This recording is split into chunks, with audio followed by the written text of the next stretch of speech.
Hey guys, welcome to Juicy Tea, where I read out the best stories on Reddit, so you don't have to.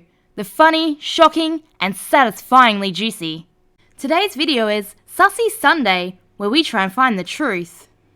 Our first story comes from Live and Let Die. My boyfriend, 28, gave me, also 28, a promise ring, but doesn't want to get married. My boyfriend gave me a promise ring about 5 months ago. For some background, we've been together for almost 2 years and have been living together for the past year and a half. Recently, 3 weeks ago or so, he was telling me it's time to start thinking about having kids, and I agreed.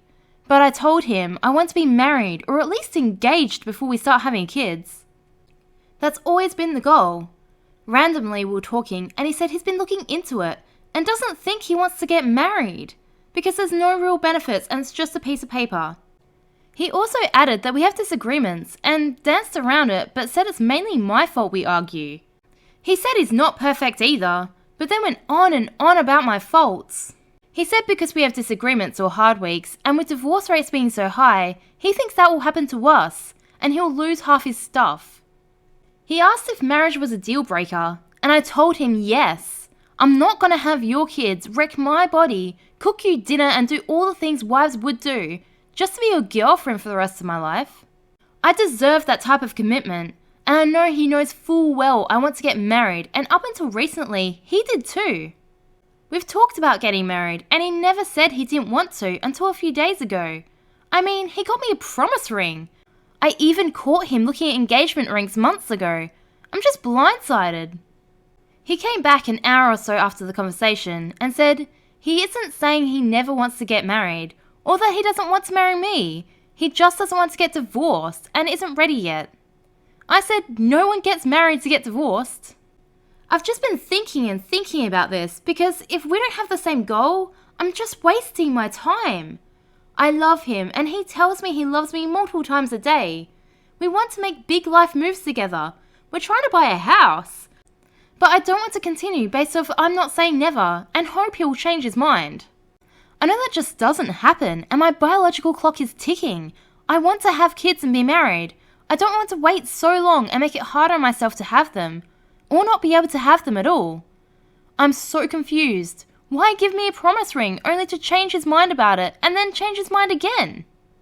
I'm hurt and honestly more sad than I can put into words that it's my fault he feels this way.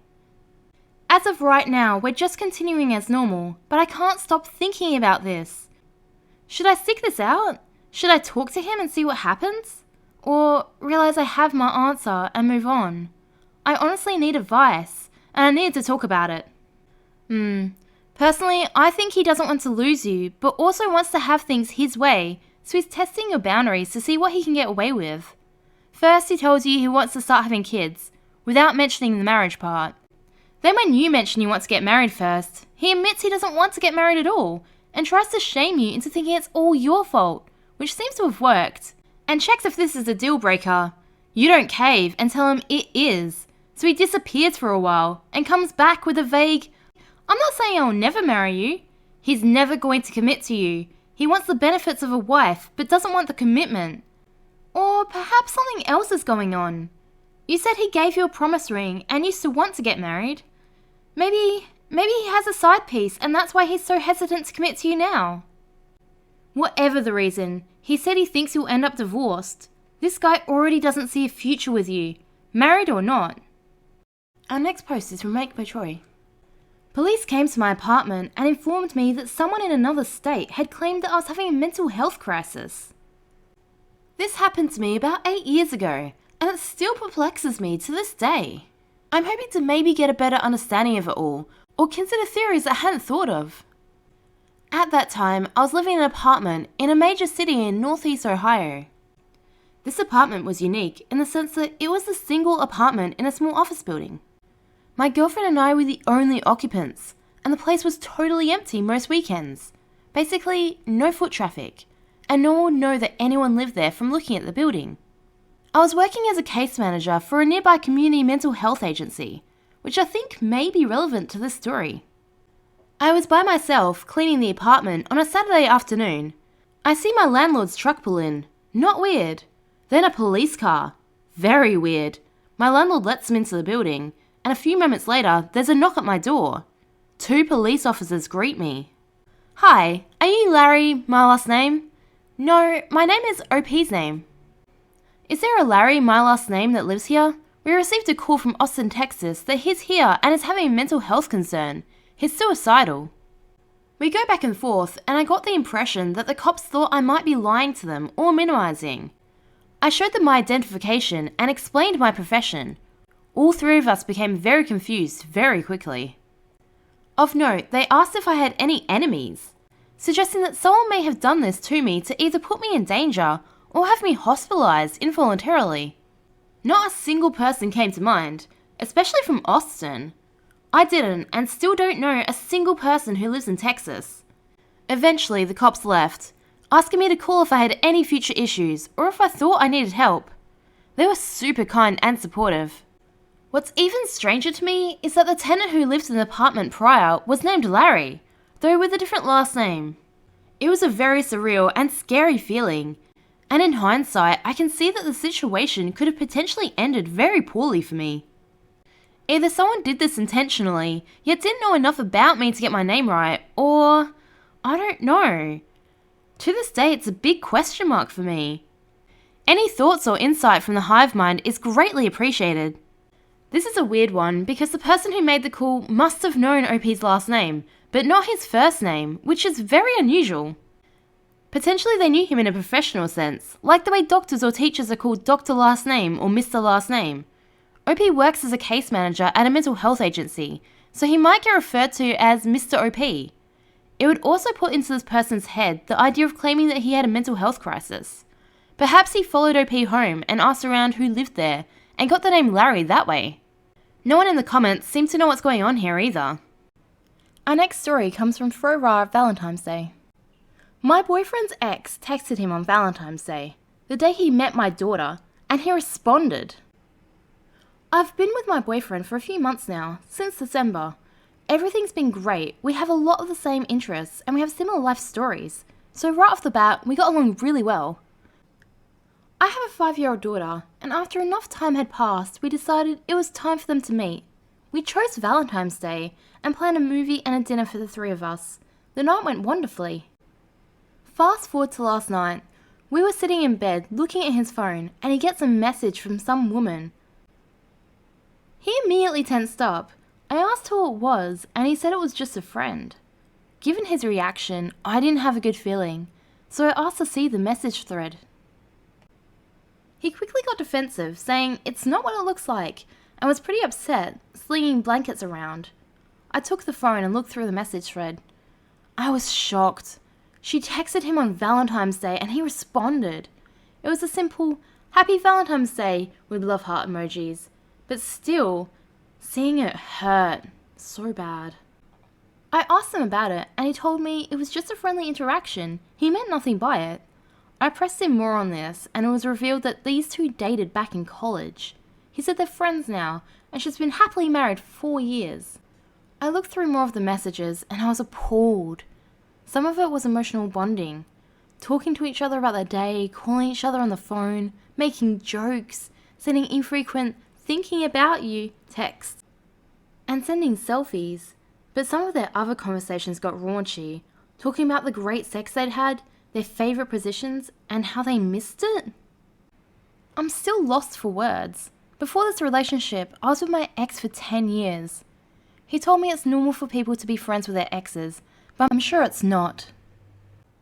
I asked him to block her, and he says he shouldn't have to, and that I should just trust him that they won't talk anymore. I'm so hurt. I'm hurt for me. I'm hurt for her husband. How do I cope with this? Should I say anything to her husband? So he immediately tensed up, lied, and said it was just a friend. And now he's saying, just trust him. I'm not so sure there even is a husband. Okay, so theory 1. He's emotionally / about to physically cheat. Or theory 2, he's actually the husband of this woman and OP is the side girl. Okay, hear me out. OP's only been dating this guy for a couple months. He's sending Valentine's messages to this woman like he's in a relationship with her. Depending on the context of the missing sex comment, Was it missing sex during the day when they can't see each other? Or is it really just the missing sex that they used to have before they broke up? Either way, he's either cheating already or is about to cheat. Our next story is from Fru Fangirl. My boyfriend, 43 male, won't include me, 36 female, in his life with his kids. We've both been divorced for 5 years and we both have young boys. We've been together for about 10 months now. We've hung out with each other's kids multiple times, but he's refused to let me come to any of their hockey games the entire season, and now the season's over. We're fighting a lot because now I'm suspicious. I have no idea why he behaves like this. It seems like he's hiding something now. I feel so rejected. We are deciding if we want to stay together anymore. Am I completely blind? Is he playing happy family with his ex-wife at these things? He says he's not, but why hide me? This is so stupid. Down in the comments, Heavy Metal Chick 19 says, or perhaps he's trying to keep the peace with the mother of his children. OP responds and says, I get it, but I can't see that working forever, as our kids will be minors for another 8 to 10 years. He says she's not the reason, but I suspect that's not true. Dusty Fluff says, is it possible, given that you've been together less than a year, that he wants to wait before doing too much blending? Regardless of the length of the divorce, maybe he wants to slowly integrate you into his kids' lives, so they don't feel overwhelmed by the presence of another potential parent. And he's making sure that his time and space with the kids still feels like it belongs to them. Kids need reassurance that the parents are focused on them, and the hockey games could very well be their special time, and he's not willing to violate that. I get that you want to be included because you see some kind of future here, but that has to happen at an organic pace, which is often slow and requires a lot of patience and understanding. If either parent pushes or tries in any way to shoulder their way in, any attempts at future blending could be disastrous. It sounds from your post that he's not ready or willing to rush into anything, and he wants to make absolute certain that his kids are stable before he expands their inclusion in their routine. There's nothing wrong with that, and I think that's the best way to proceed. Don't let potential insecurities affect you right now. This is still a newish relationship, and the presence of children means it's going to take some real time to mesh. As you said, the kids are going to be minors for a while. There's no need to rush. Then OP responds. She says, I understand fully what you're saying, but he agreed a long time ago to include me, so I was basically lied to for several months. I feel gaslit now and extremely hurt. He should have been a grown-up and explained that he didn't want me to be part of anything for as long as he did, instead of letting me on. I don't think that part is forgivable, as relationships need to be built on honesty and trust, which is lacking. I would have chosen to leave him long ago if I'd known he was unwilling or incapable of being inclusive. I'm an extremely vulnerable disabled woman with chronic pain and haven't worked for 10 years. I've been outcast from society and divorced because of my illness, and now my boyfriend, instead of making me feel like I belong, is making me feel like an absolute piece of shit. Audrey Mushnick says, is there more going on here? It sounds like he includes you in everything except for his children's hockey games. Why are you so obsessed with this? You've met his children and family, right? Hard to play happy family when the kids can report on dad's girlfriend. Maybe the children have asked that only dad comes. Maybe his ex is high conflict and he doesn't want her to start drama over a hockey game. Or maybe this is a special activity between him and his sons, and he's just not ready to share that yet. If everything else is great, I'd let it go. But if this is just another strange happening in a string of events that don't add up, go with your gut. OP adds, what's really putting me off is I can't see him every other week because of hockey, which means he's only a boyfriend half the time, and that's not what I agreed to. I'd have cut him off a long time ago if I'd known. I could respect it if he'd told me straight up that he wouldn't be able to see me every second week. Audrey Mushnick says, oh yeah, see, there is more. So because of hockey games he can't see you at all every other week? That's super weird. And he doesn't have a good explanation? Is there a game every night that he has the kids? That's kind of suspicious. I get your frustration. Maybe have a real serious talk about how you don't just want to have a boyfriend every other week. OP responds and says, believe me, I'm at the end of my rope because I've told him till I'm blue in the face and he swears he'll try harder or include me. He's often too busy to make other types of plans with our kids, or one of them is sick. I never questioned fidelity before, but now I feel like he's hiding something. He's had 6 months to change his tune this season, and chose not to. Our good weeks are now filled with tension because I'm so resentful. I'll try one more time to tell him that a half-time boyfriend is not for me. I'll probably get lip service though. Preparing to eject. Audrey Mushnook says, "Oh wow, this keeps getting weirder. It does sound like lip service to shut you up. If he just wants a part-time girlfriend, he needs to tell you. Is he actually even divorced? He's allowing her to spend time with the kids, just not at hockey games where she could be seen by people who might know he's potentially not ex-wife." Remember, I post new content every day, so subscribe for more juicy tea.